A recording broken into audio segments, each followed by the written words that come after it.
जी खानम जान। निजामुद्दीन को बुला के लाओ। क्यों? खानम के कोठे की तारीख 22 साल खुद को दोहराने जा रहे हैं। इंदिरा को और भारतीय सेना को इस फ्रीडम मूवमेंट के साथ जोड़ना फ्रीडम मूवमेंट की इंसल्ट है। Liberation movement my foot. Pakistan ने एक टेलीफोन कॉल पर हिंदुस्तान को दोस्ती की ऑफर नहीं कर सकता। इंदिरा गांधी जो पूरे साउथ एशिया की सुपर पावर बनना चाहती है। मेरी असेसमेंट के मुताबिक तो फौज के पास ना इतनी तादाद है और ना ही ऐसा कोई प्लान कि वो सारे बंगाल में ऑपरेशन कर दे। हमने तो उन्हें बैरक्स तक महदूद किए रखा है। मौलवी साहब ये भी लिखिएगा कि तलाक की सूरत में लड़के की तमाम प्रॉपर्टी लड़की को दी जाएगी मक्खन लगा के। इन प्रोफेसर्स को क्या रिवॉर्ड देना है?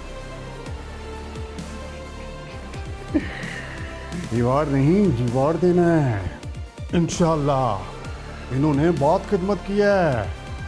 एडिटर की शौली हो कि शौला हो, अगर आप खबर को एक्सेप्ट कर लेते तो हम आपको रिजेक्ट कर देते। बंगाल ना तो अब झुकेगा और ना ही दबेगा। पाकिस्तानी प्रोफेसर्स के लिए बंगाल में जमीन नहीं है। किस्मत खुल गई। वो कैसे? जीनत भाभी कमा कमा के खिलाएगी तुम चौधरियों को, और तेरे उस कंजूस बाप का मसला भी खत्म हो गया। फरूक साहब कल लाहौर आ रहे हैं। खानम से कहना कि उनका बढ़िया ख्याल रखे। अरे यूं कहे ना कि माई बाप आ रहे हैं। फारूक साहब की शान में ऐसी महफिल बर्पा करेंगे कि वो लाहौर से ढाका जाना भूल जाएंगे। कल ढाका से हमारे खासुल खास मेहमान आ रहे हैं।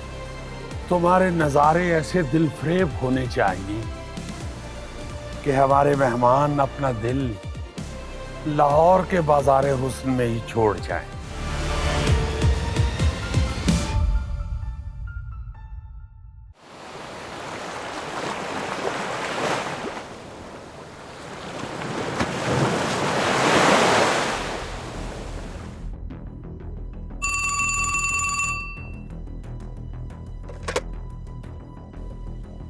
सर, अस्सलाम वालेकुम सर। जी ठीक है सर। सर अपना से अभी जोन करता हूँ।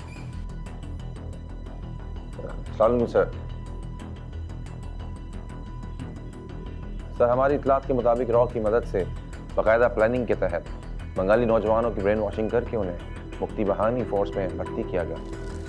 सर मुक्ति फोर्स को भारत और चिटागांग के पहाड़ी सिलसिलों में ट्रेनिंग दी गई है। दुश्मन के मकासद मुल्क के ममासिलाती निज़ाम, ज़राए आमदोरफ्त और मुआशी निज़ाम को तबाह करना है।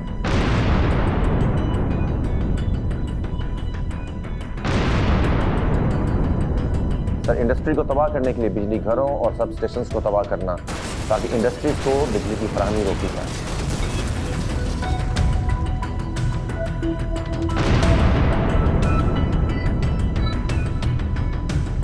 सर रेलवे लाइन और पुलों को तबाह करना, ताकि फौज की रसद और सप्लाई रोकी जाए। सर मगरबी पाकिस्तान से आए बंगाल में तैनात ब्यूरोक्रेट्स, उसातिज़ा और तलबा तलबात को हरासा और अगवा करना, किताबों और लिटरेचर के जरिए पाकिस्तान के खिलाफ प्रोपेगेंडा करना। खासतौर पर भारत मगरबी बंगाल में एक रेडियो स्टेशन ऑपरेट कर रहा है, जिसका मकसद बंगाली ज़बान में अफवाज के खिलाफ बगावत की राह हमवार करना है। सर मुक्ति बहानी को ग्रुप्स में तश्कील दिया गया है, जिनमें नेमत बहानी, सेक्टर फौज, दिगुना बहानी, ग्राम प्रसाद सुराग रसा ग्रुप और मुजीब बहानी ग्रुप शामिल हैं। ढाका यूनिवर्सिटी को असलहा, बारूद और दहशतगर्दी का मरकज बनाया जा रहा है।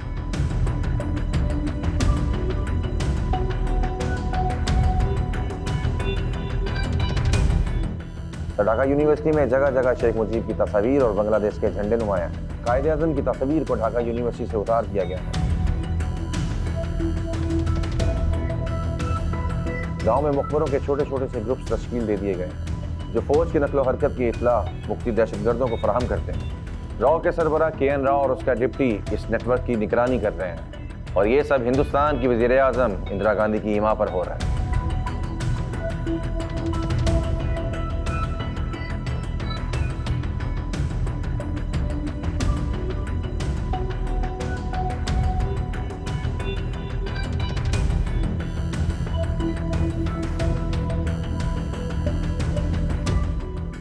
सबसे हसास और ख़तरनाक हालात यूनिवर्सिटी और कॉलेजों के हैं, ख़ासतौर पर ढाका यूनिवर्सिटी के, जिसके जुग्गरनाथ हाल को दहशतगर्दों ने मुक्ति तहरीक का हेडक्वार्टर बना रखा है। शेख मुजीब के छोटे बेटे शेख जमाल और उनके भांजे फजल हक बहानी बराह रास्त स्टूडेंट मलेशिया की सरपरस्ती करते हैं। खतरनाक तरीन दहशतगर्द जब्बार खुसूसन ढाका और अतराफ के ऑपरेशन का कमांडर है। दहशतगर्दों ने असले की दुकानों को लूटना शुरू कर दिया है। नारायणगंज के राइफल क्लब में भी हमला करके वहाँ से भी असला लूट लिया गया है। सर, इसके अलावा जो भी अपडेट्स होंगी मैं आपको फराहम करता रहूँगा। Yes sir. ओके सर, अल्लाह हाफ़िज़।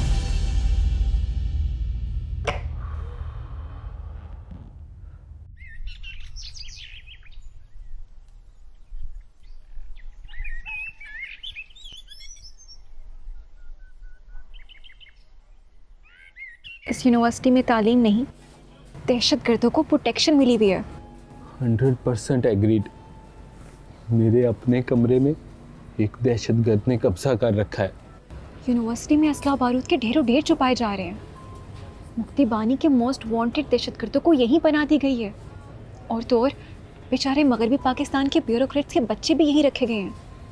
जुगन्नाथ हाल से लोगों के चीखने की आवाज़ें आती हैं रात को। सदो, तुम्हारा सोर्स कोई फौजी है या मगरबी पाकिस्तान का कोई नेता? तुम्हारी हर खबर बंगाल के खिलाफ होती है। अवामी लीग वाले क्यों ब्यूरोक्रेट्स के बच्चों को अगवा करने लगे और यहाँ रखेंगे ढाका यूनिवर्सिटी में? गवर्नमेंट से अपने नाजायज़ मुतालबात मनवाने के लिए, मुक्ति बानी के दहशतगर्दों को जेल से छुड़वाने के लिए और हिंदुस्तान से आया असला छुपाने के लिए। अगर ये सच है तो मुक्ति बानी को ढाका यूनिवर्सिटी के अलावा कोई जगह नहीं मिली थी सारे बंगाल में इतनी खतरनाक चीज़ें छुपाने के लिए? ढाका यूनिवर्सिटी एक तालीमी दरसगाह है।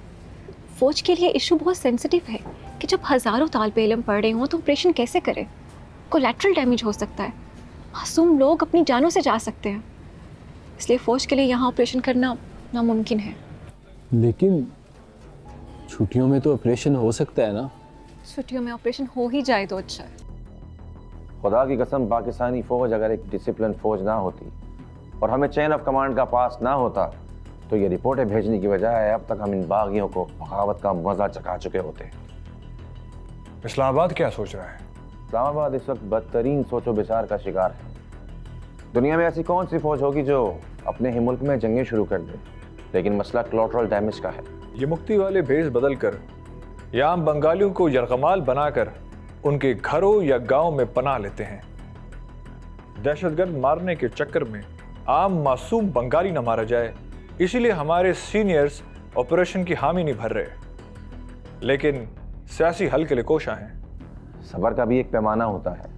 बंगालियों को इन दहशतगर्दों से निजात दिलाने के लिए बिलाखिर तो फोर्स का इस्तेमाल करना पड़ेगा। करना तो पड़ेगा, मगर कब, ये फैसला ना तुम्हारे हाथ में है ना मेरे। अलबत्ता ये जब्बार और ढाका यूनिवर्सिटी दोनों पर फोकस रखना बहुत ज़रूरी है। हमें खुफिया तौर पर पता चलाते रहना है कि ये जब्बार का क्या एजेंडा है और ढाका यूनिवर्सिटी में मुक्ति वालों के जासूसी नेटवर्क में कौन कौन शामिल है। दुनिया की बड़ी बड़ी जंगें इंटेलिजेंस की बुनियाद पर जीती जाती हैं। दुश्मन हमारी सफ़ों में घुसकर, भेस बदल कर इंटेलिजेंस के हथियार से हमें ललकार रहा है। इसीलिए काउंटर इंटेलिजेंस बहुत ज़रूरी है।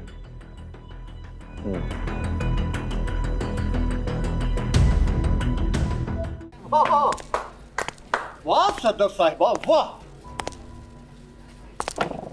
वैसे तो ये बंगाली हैं, लेकिन अभी अभी ये फौज पाकिस्तान के लिए तर्जमान मुकर्रर हुई हैं।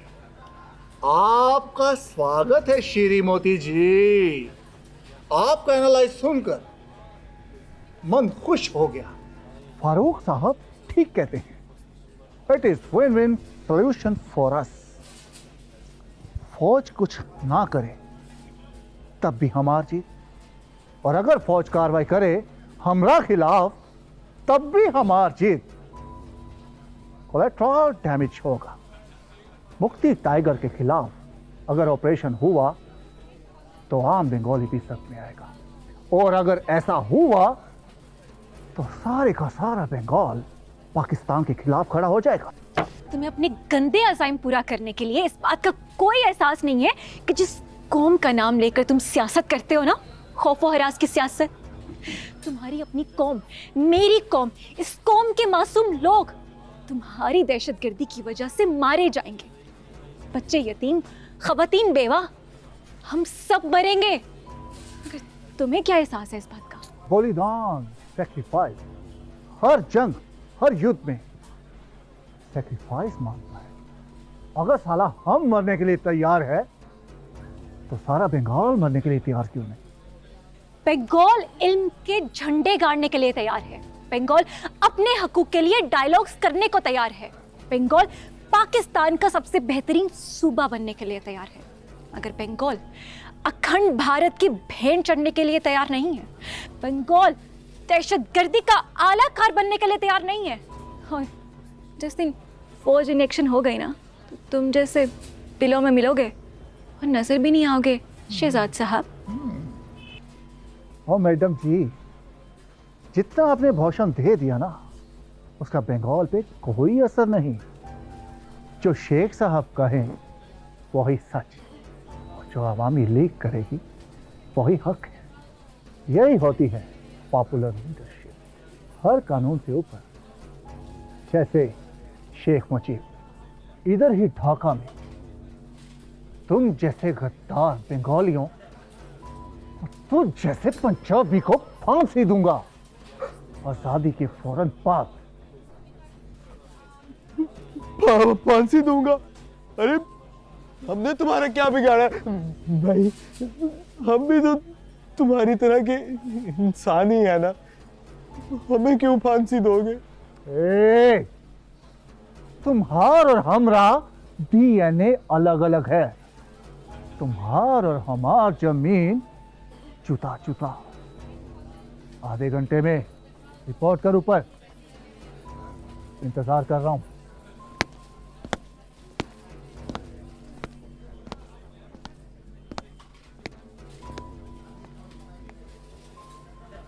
हाँ, हम कौन सा किससे डरते हैं?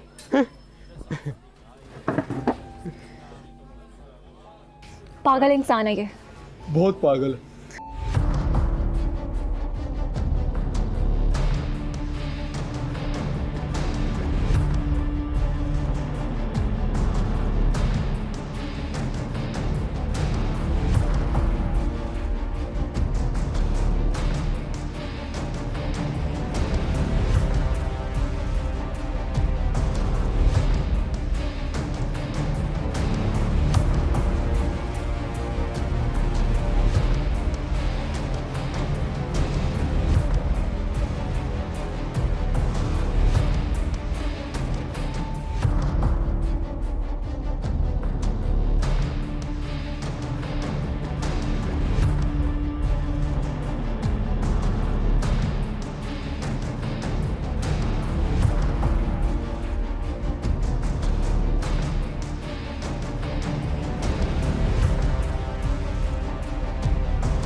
हालात खराब से खराबतर होते जा रहे हैं। ये मुक्ति वाले चुन चुनकर पंजाबियों, बिहारियों, पठानों, सिंधियों और उर्दू स्पीकिंग वालों को मार रहे हैं। क्या तो तुम ठीक रही हो? तुम कुछ अरसे के लिए लाहौर चली जाओ। हाँ, साथ मेहरीन को भी ले जाओ। मैं तुम्हें छोड़कर कहीं नहीं जाऊंगी, और ये बात तुम्हें शादी से पहले सोचनी चाहिए थी। तुम बंगाली हो और मैं पंजाबी, अब जीना मरना साथ ही है। तुम बात को समझती क्यों नहीं हो? वो मुझे कुछ नहीं कहेंगे, मगर पाकिस्तान की सारी रियासत का बदला वो तुमसे लेंगे। ये मुक्ति बानी वाले पागल हो गए। जहीर, ये बंगाल भी पाकिस्तान ही है, और तुम बंगाल से पाकिस्तान को अलग करके गद्दारों के लहजे में ही बात कर रहे हो। अच्छा, आई एम सॉरी। ये सारा जहान ही पाकिस्तान है। आप खुश?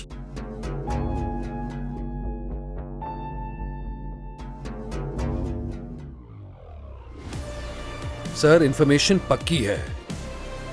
I know sir, I know वहां जाना बहुत सेंसिटिव है, लेकिन वो जगह अब मुकद्दस नहीं रही। पाकिस्तानी हथियार ने उन्हें पाकिस्तान के खिलाफ एक महाज बना दिया है। सर, अगर ऑपरेशन फौरन नहीं करते तो हजारों लोग मरते जाएंगे और हम अपने ही मुल्क में तमाशाइयों की तरह तालियां बजाते रहेंगे। Yes sir, it is Dhaka university.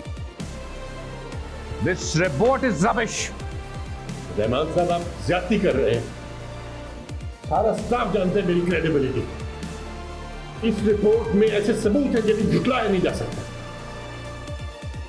वो पाकिस्तानी फौज ने ना ऑपरेशन शुरू कर दिया यहाँ पर। जी सर। और साथ ही आज ढाका यूनिवर्सिटी में छुट्टी है। बड़ी प्लानिंग से ऑपरेशन शुरू किया है साहब जी।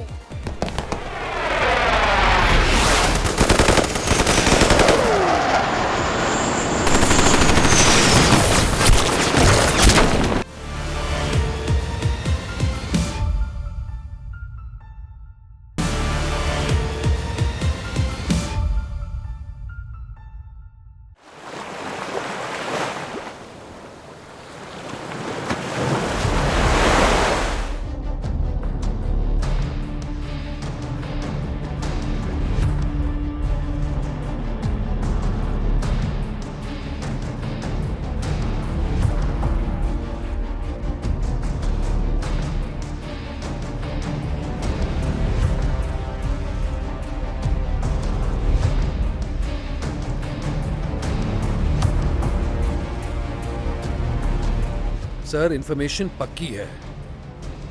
I know sir, I know वहां जाना बहुत सेंसिटिव है, लेकिन वो जगह अब मुकद्दस नहीं रही। सर, प्लीज समझने की कोशिश करें। हिंदुस्तानी मोहरों और हिंदुस्तानी हथियार ने उन्हें पाकिस्तान के खिलाफ एक महाज बना दिया है। सर, अगर ऑपरेशन फौरन नहीं करते तो हजारों लोग मरते जाएंगे और हम अपने ही मुल्क में तमाशाइयों की तरह तालियां बजाते रहेंगे। Yes sir, it is Dhaka university. Thank you sir, आपका बहुत बहुत शुक्रिया।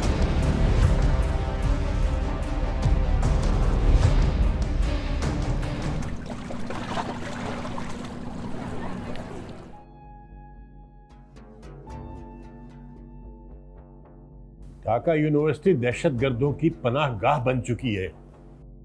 कम से कम अब तो हमें अखबार के जरिए रायनामा बनानी चाहिए और फौज पर भी प्रेशर डालना चाहिए कि वो ढाका यूनिवर्सिटी में कार्रवाई करें।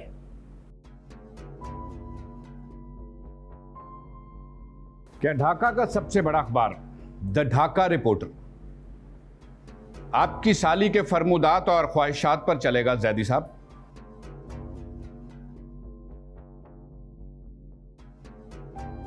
This report is rubbish. Rahman साहब, आप ज्यादती कर रहे हैं। सारा स्टाफ जानते हैं मेरी क्रेडिबिलिटी। इस रिपोर्ट में ऐसे सबूत हैं जिन्हें झुटलाया नहीं जा सकता। Army should move forward, enter Dhaka University and save the innocent. Sir, वहां हमारी बच्चियां कैद हैं। आखिर वो हमारी भी बेटियां हैं। हम ये सहाफत क्यों कर रहे हैं अगर हम आवाम के इश्यूज को एड्रेस नहीं कर सकते? अगर हमें ऐसे ही डर डर के जीना है तो 3 हर्फ है ऐसी सहाफत पर। फौजी ऑपरेशन इस मसले का हल नहीं है। इससे बंगाली नौजवान और बागी होगा।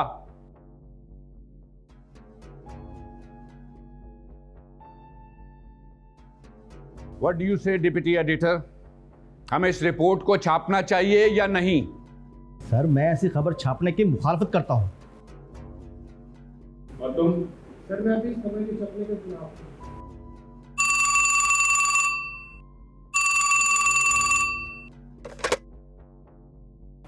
ढाका रिपोर्टर।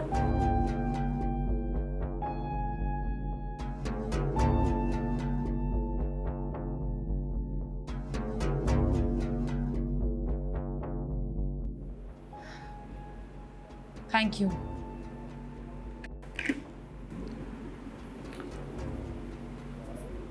सर, हमारे रिपोर्टर की इत्तला के मुताबिक फौज ने पाकिस्तानी बच्चियों को बचाने के लिए ढाका और राजशाही बिलखसूस ढाका यूनिवर्सिटी में ऑपरेशन शुरू कर दिया है।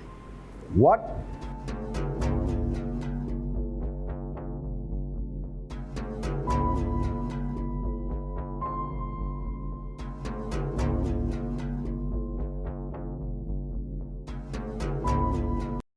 या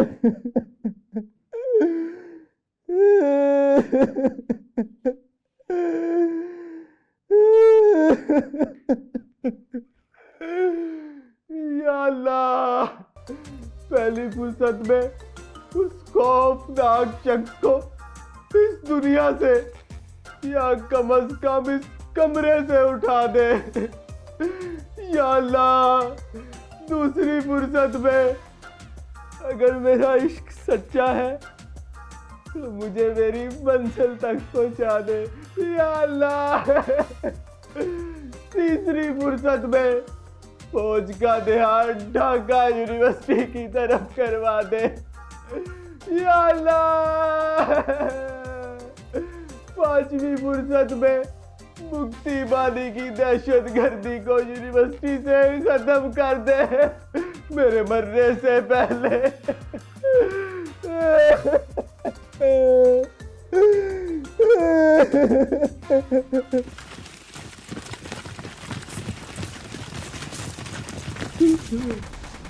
या अल्लाह, बड़ा सरप्राइज इतनी जल्दी सुन ली। लगता है फौज आ गई है। आमीन आमीन आमीन सुन्ना आमीन।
यहाँ पे तो क़यामत का मंजर है साहब। वो पाकिस्तानी फौज ने ना ऑपरेशन शुरू कर दिया यहाँ पे। जी साहब। और साहब जी, आज ढाका यूनिवर्सिटी में छुट्टी है।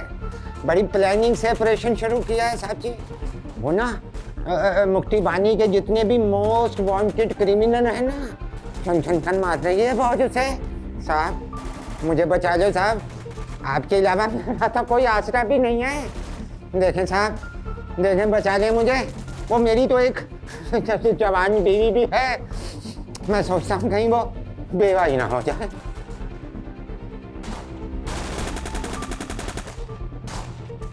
साहब जी, गोलियां चल रही हैं। मुझे नहीं बचाना, नाम बताएं। लेकिन वो अपने जगन्नाथ हाल को तो बचा लें। फौज वहां तक पहुंच गई होगी साहब।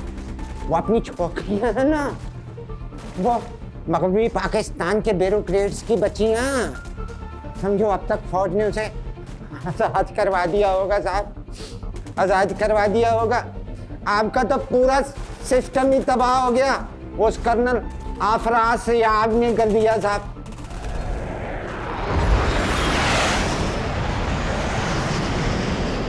मुझे ना ये लग रहा है कि अब ये ऑपरेशन पूरे बंगाल तक जाएगा। मैंने ना इन फौजियों की आंखों में ना जनून देखा है, जनून साहब। ये आप किसी को नहीं छोड़ेंगे साहब। तुम रखता हूँ साहब, अब बड़े साहब को इतला कर दूँ। वो खुद तो खानम जान के अड्डे पे ना रंगरलियाँ बना रहे होंगे। यहाँ पे तो सब तबाह बर्बाद हो गया साहब। बताता हूँ मैं उन्हें।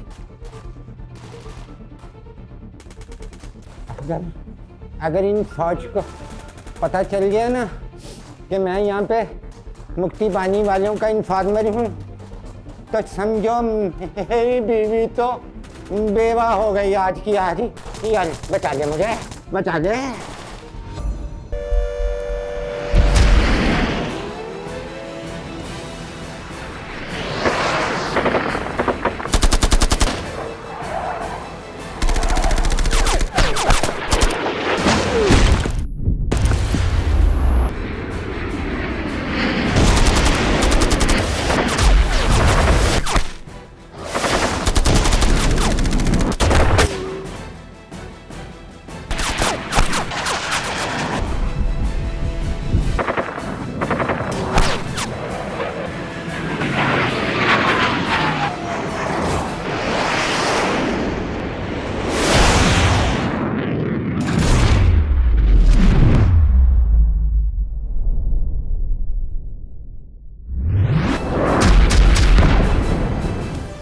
फौज इतनी फोर्स से और इतनी अचानक आई है कि हमारी सारी कैलकुलेशन गलत साबित हो गई है।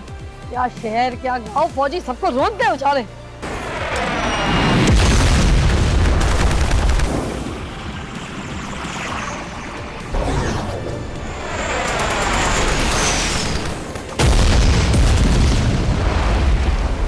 अगर खुदा ना खास्ता मुझे फौज पकड़ ले तो तू मेरा बेटा बन के मेरे हक में बयान देना फौज के सामने। गवाही तो मैं जरूर दूंगा। तो अब आलमी अदारों को बताना पड़ेगा कि तुम हमारे तालीमी अदारों में मुदाखलत कर रहे हो।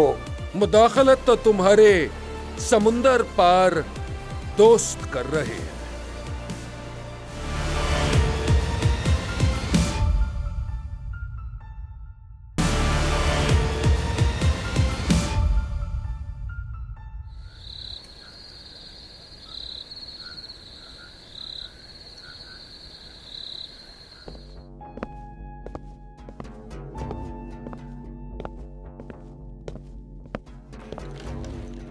सर, सुबह से आपको फ़ोन लगाने की कोशिश कर रहे हैं, अब फ़ोन लगा है। फारूक साहब का तज्जिया सही था। फौज ने आज सुबह बंगाल में अपना ऑपरेशन शुरू कर दिया है।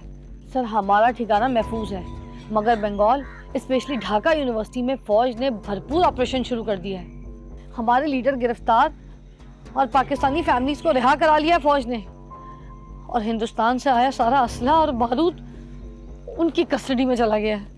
सर, फौज इतनी फोर्स से और इतनी अचानक आई है कि हमारी सारी कैलकुलेशन गलत साबित हो गई हैं। क्या शहर क्या गांव, फौजी सबको रोक दे बेचारे। फारूक साहब लाहौर में हैं और जब्बार का कोई अता पता नहीं। और सर, कर्नल अफरा साहब ढाका यूनिवर्सिटी में ऑपरेशन को कमांड कर रहा है।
आज तो गोलियों की तर तर तर तराहट मौसीकी की तरह गुलफाम के कानों में रस घोल रही है। वो शातिर बूढ़ा नहीं नजर आ रहा कहीं पे। आज तमाम गद्दारों से हिसाब किताब का दिन है।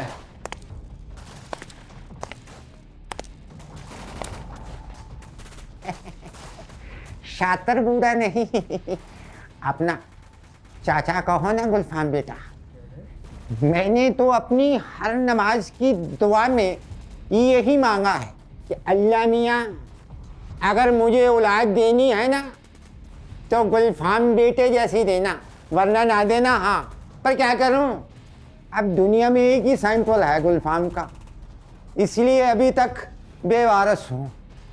अरे तू है तो फिर काहे का गम। हाँ, वाह वाह, आज बड़ी जलेबी की तरह सीधी और मीठी बात कर रहे हैं। लगता है फौज ने आपका और आपकी मुक्ति टीम का बैंड बजा डाला है, डम डमाडम। अरे नहीं नहीं नहीं नहीं नहीं, मैं तो बचपन से ही मुक्ति तहरीक के खिलाफ हूँ और रोजे अव्वल से अपनी फौज के साथ खड़ा हूँ। ये देख ले, बात सुन, ये शेख मुजीब है ना जो, ये सब उसी का किया धरा। उसने ये मजलूम बंगालियों की ब्रेन वॉश की है, लेकिन मेरी ब्रेन वॉश नहीं कर सका वो। ये देख, एक बात याद रख, अगर खुदा ना खास्ता मुझे फौज पकड़ ले तो तू मेरा बेटा बन के मेरे हक में बयान देना फौज के सामने। गवाही तो मैं जरूर दूंगा उस हर एक पल की जो अजियत और खौफ बनकर मुझ पे और ढाका यूनिवर्सिटी के हर एक तालिब इल्म पर गुजरा, और खास तौर पर उस भयानक शख्स के खिलाफ। उसके खिलाफ तो मैं अकेला गवाह बनूंगा। वैसे चचा जी, अब तक तो वो गिरफ्तार हो गया होगा ना? क्यों नहीं, क्यों नहीं, लाजमी गिरफ्तार होगा। और एक बात याद रख, ये तेरा चाचा, उसके खिलाफ वादा माफ गवाह बनेगा सिर्फ तेरी खातिर, बगैर मिठाई के। हाँ चचा जी, अब तो मैं तुम्हें मिठाई जहर डाल के ही दूंगा। फौजी ना आ जाए, चुप के भाई।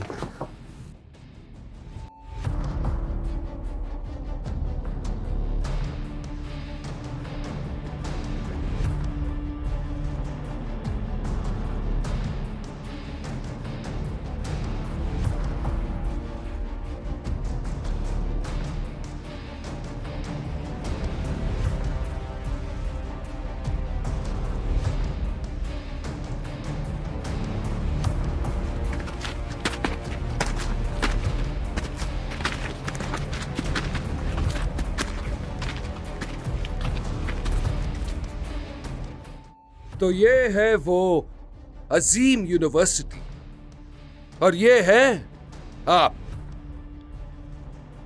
इस यूनिवर्सिटी के कर्ता धर्ता प्रोफेसर डॉक्टर नारायण चक्रवर्ती। और ये है आपकी असलियत।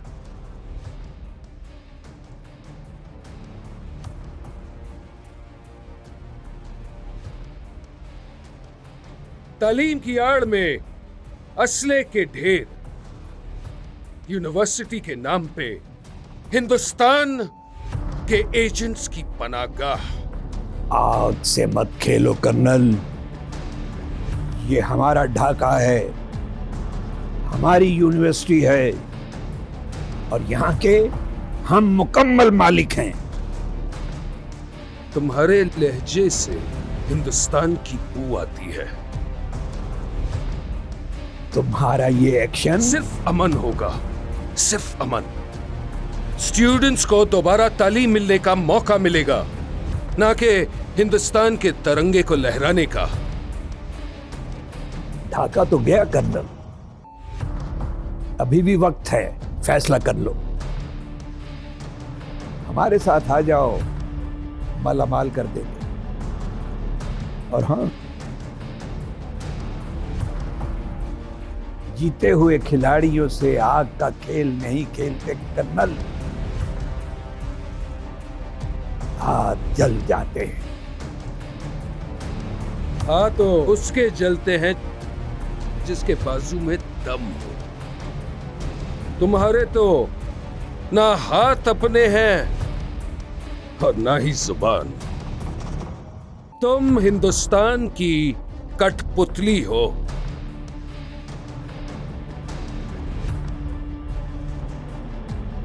तो अब आलमी अदारों को बताना पड़ेगा कि तुम हमारे तालीमी अदारों में मुदाखलत कर रहे हो। मुदाखलत तो तुम्हारे समुंदर पार दोस्त कह दो उनसे, कर्नल फ्रासियाब नाम है मेरा।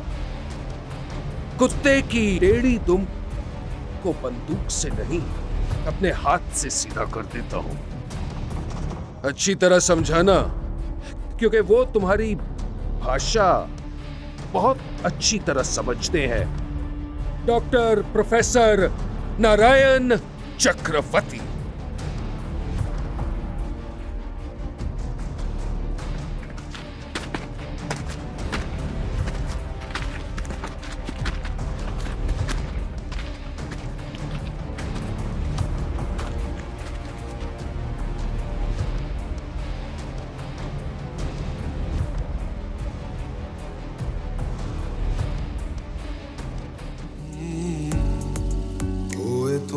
अजनबी इतनी मदारातों के बाद हुए तुम अजनबी इतनी मदारातों के बाद फिर जुड़ेंगे दिल से दिल, फिर जुड़ेंगे दिल से दिल। कितनी मुलाकातों के बाद हुए तुम अजनबी, हुए तुम अजनबी। कितनी मदारातों के बाद हुए तुम अजनबी, हुए तुम अजनबी। कितनी